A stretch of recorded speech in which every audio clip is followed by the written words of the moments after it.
Why don't you talk about your how you got into filmmaking? Well, it's been, I suppose, a series of accidents.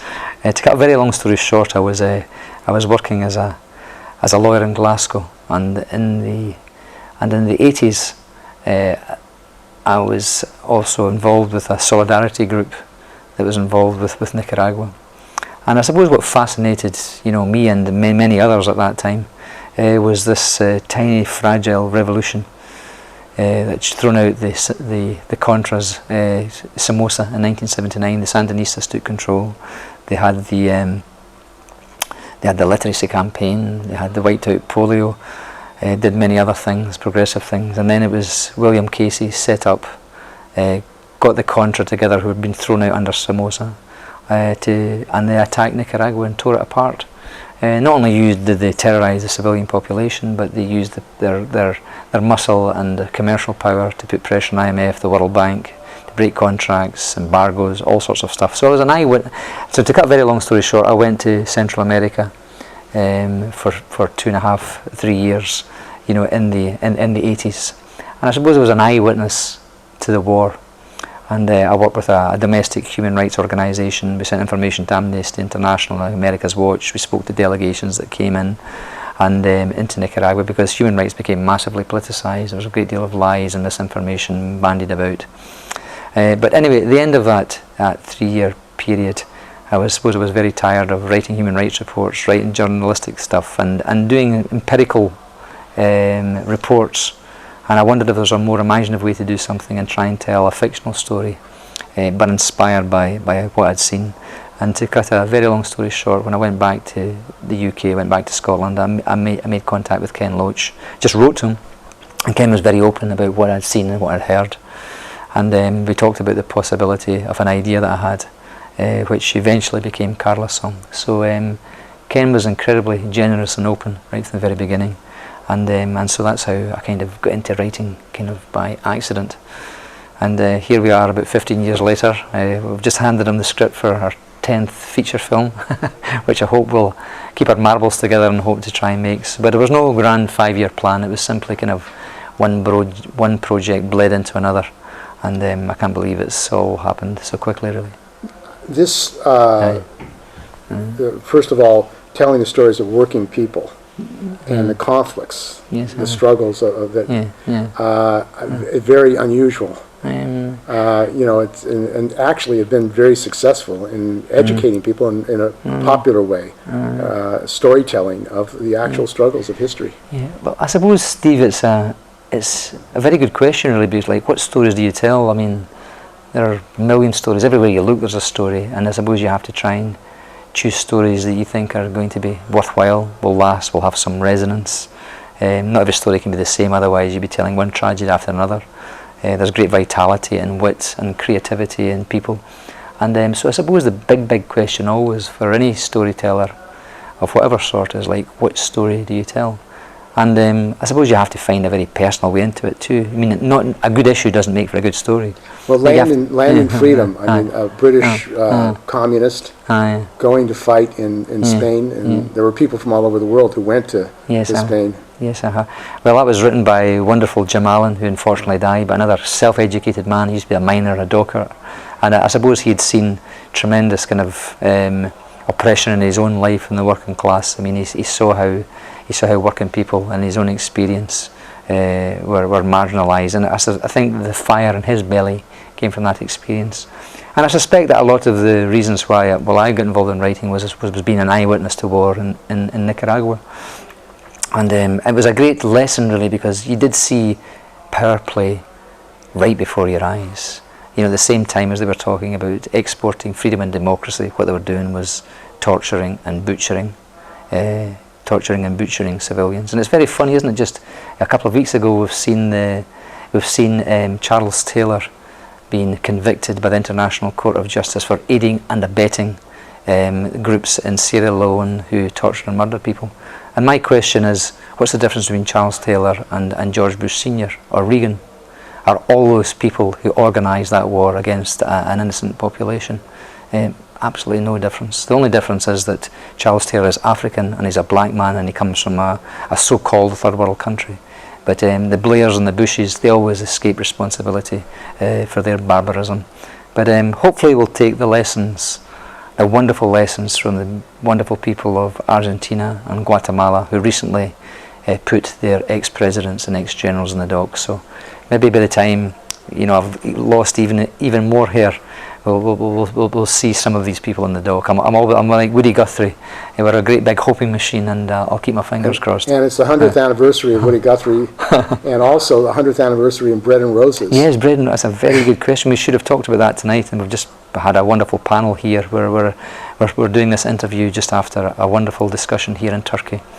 A wonderful festival that you helped organise, Steve, many years ago, the Labour Festival in Turkey, which of course takes place here in Turkey, and one in San Francisco, and I think you've been tremendous in trying to promote this in other countries too. And so it's we should have mentioned that tonight, that wonderful dispute, Bread and Roses. Again, great creativity by women from mostly women from many nationalities, whom people assumed were going to be passive, that they spoke different languages, that it'd be easy to divide and rule. And what we saw was just wonderful creativity. The Wobblies came in, helped them organise, and despite kind of violence by the militias and the National Guard, despite the fact that their children were attacked by clubs by the National Guard when they tried to send them up to New York, despite all that, they still won a marvellous victory. And that's where the great slogan came from, Bread and Roses, not just bread to subsist, but all the beautiful things in life that we need as human beings. And I think it's a very profound notion, and I suppose that's why we remember that wonderful slogan. It's not a slogan, it's actually kind of a description of how life should be, isn't it? And today, I mean, the immigrants, in a way, face even greater attacks, you know, with the raids. I mean, even 100 years later, immigrants and their families are being broken up, hundreds of thousands. And so they're not only worried about trying to get a job to survive, but also the ICE raiding them. So I know that's happened to many people in the United States, but it's happening now in many places, I think. And I think, given the way the economic crisis is manifesting itself, I think there are dangerous times for immigrants. They're just denied, immigrants in Spain, for example, who haven't got their papers, access to health. And so once again, what we see is this capitalist system again in crisis, and what do? They demonise the weakest, the most marginal. But at the same time, they're very happy to have these people look after their children or look after their aged parents. You go to Madrid and went to El Retiro Park, you'll see the park full of older people. You'll see the park full of young people. And who's looking after them? Immigrants without papers. So there's a tremendous kind of double standard and hypocrisy that we always see. And you did a film on immigrants in Britain. Yes, we did a film called It's a Free World, and we also did the story about the Bread and Roses taking that wonderful title from the Lawrence, Massachusetts dispute, and we made a film about the justice for janitors, you know, in Los Angeles. Another wonderful victory that gave hope to organisers. And what was that like doing Bread and Roses in Los Angeles? Well, it was marvellous because the people were brilliant. That's the great thing, if you tell stories like that, the people you actually meet and you listen to their lives, many of them have crossed the border, risked their lives, sent back, lost fortunes, had their children arrested, and yet they keep coming back again and again and again. And what you begin to realise is just the incredible kind of determination and resilience in these people. You know, I mean, they're heroic stories, but nobody celebrates them. Hollywood's got all these people right under their noses and they miss them. But we were lucky to work with them. And I still, as I think now, I still think back now over that decade, and I can still remember their faces and their voices and the determination and their sense of mischief. That was, you know, what I loved about that story was that that's the great thing, if we can make our struggles. You know, so it always sounds like sacrifice, and for many people it is sacrifice. They get beaten up and put in prison. But also, what people forget is how you get nourished by these wonderful people. They teach you lessons about life. They make you laugh. They tell jokes. They take the piss, and so you get nourished by these people, and that's what always happens. So the humanity of people in struggle that transforms things. Yes, and because people by themselves feel isolated and depressed and scared, which is only natural given what they face. But when people come out and organise and get together, always you see this kind of sense of mischief and creativity begins to kick in and say, well, what if we did this and what if we did that? That's exciting. That's a buzz. Yeah, it's always a buzz. Yeah, it was a buzz, and it was a buzz making the film as well. They were great people to work with. And the wind that shakes the barley. Yeah. The whole issue of the Irish Civil War, the hopes for a socialist revolution that didn't happen. Yeah, that was another tragic story. I mean, I think what was key about that film, it was set around the War of Independence, which bled into the Civil War. I think what was really very, very interesting about this was just how clever, how calculating British imperialism was, and right at the heart of that story is the British cabinet offering. One of the generals said it. We will never defeat the Irish. What we must do is get the Irish to defeat the Irish, and that's exactly what they did. They gave them enough in the treaty to divide and split the Republican movement, and so the people of a more kind of socialist kind of backdrop, who had been influenced by James Connolly, for example, were opposed to the treaty. Other people opposed it for more practical reasons, like the oath of allegiance to the British Crown, but the more political ones, and they were a minority, we have to be honest, opposed it because they just felt that it will simply just change the accents of the powerful. And it's really strange now when you see this crisis in Ireland today again. That's exactly what they did. They just changed the accents of the powerful, because we had the same system still in place, and we had the same Gombean men and the same opportunists who have gone on to destroy Ireland over this latest crisis.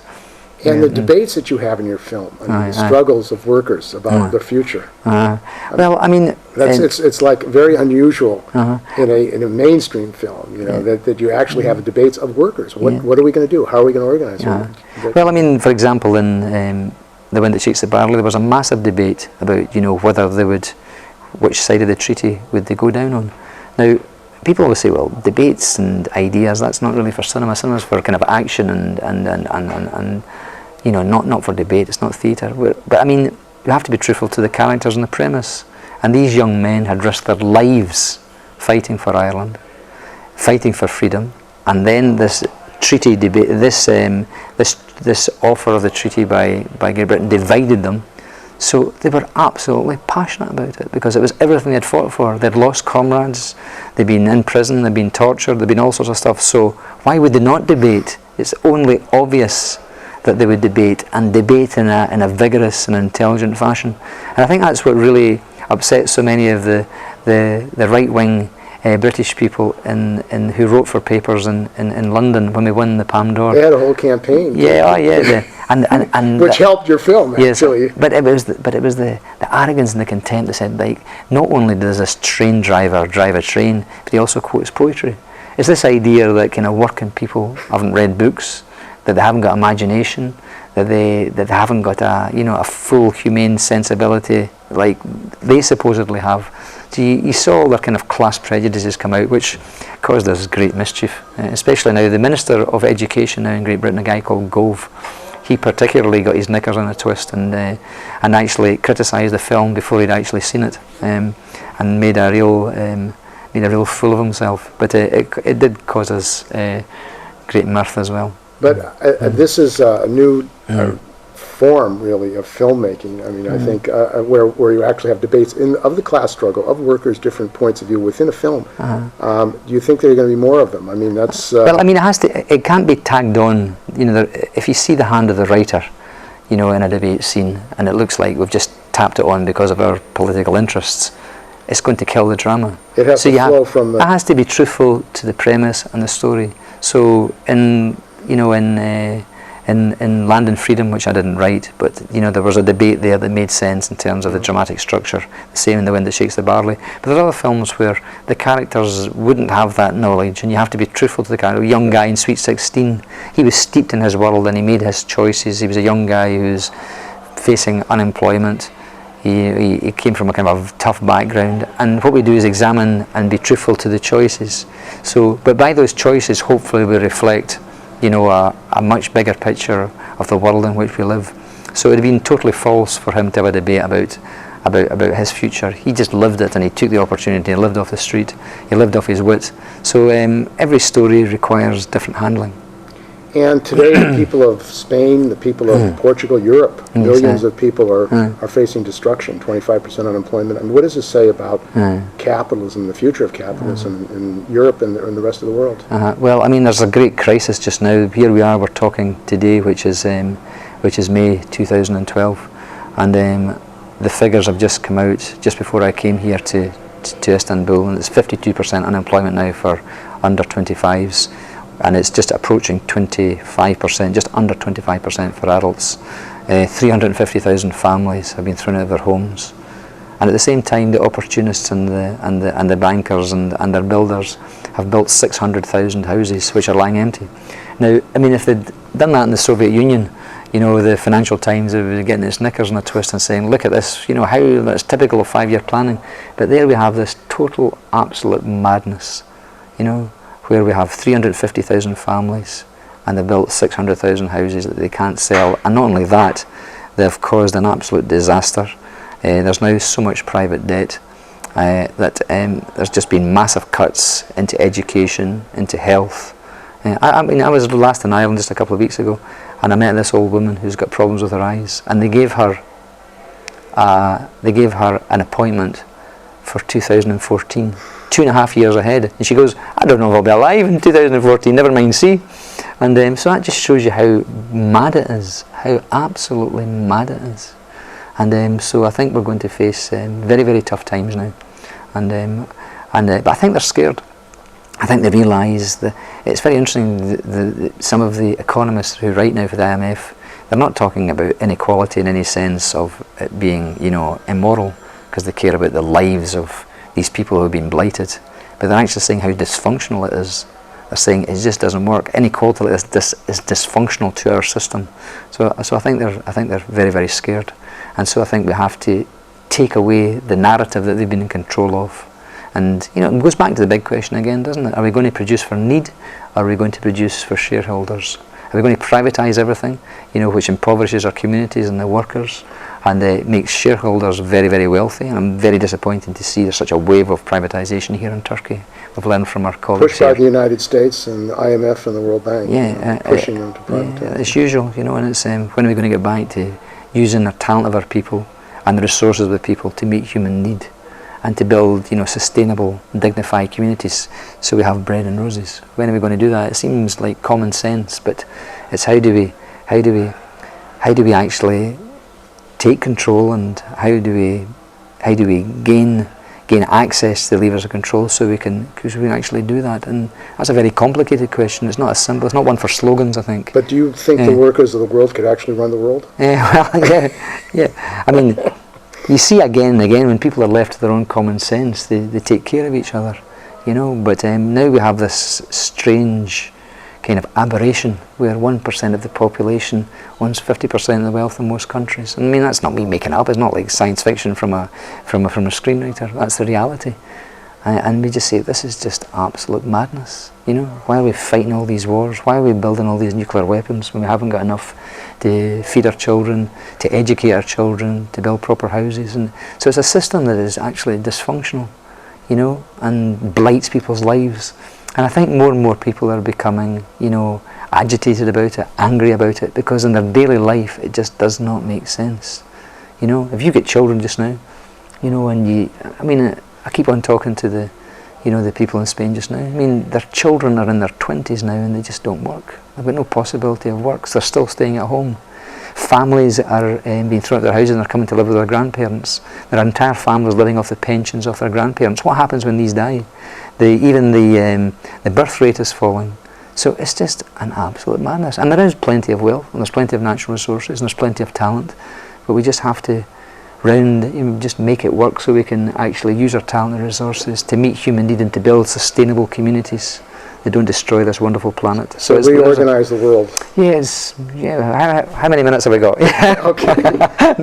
no, I mean, so it's just like are you surprised in Turkey how they've been able to organize this and get the films out to different cities and just? Well, no, I mean the Labour Festival has been wonderful. You know, there we have 57 films. We will show this in 20 cities. It's all free. There's not one commercial sponsor. there's been 15 different languages subtitled, including an obscure film which you introduced to the festival from the 1920s, I think, in Japan.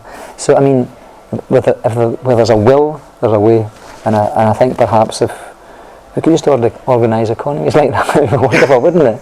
Yeah? Yeah, you just different worlds. Yeah, I mean, you can just see the talent of people who say, right, let's just do it. You know, they haven't done it with any money, they haven't done any big sponsors, they've just done it by sheer force of will and creativity because they want to have their stories told. And I flicked through the booklet there and there's stories from all over the place, and I'm sure they'll lead to really great debate and will enrich the community and the students and the people.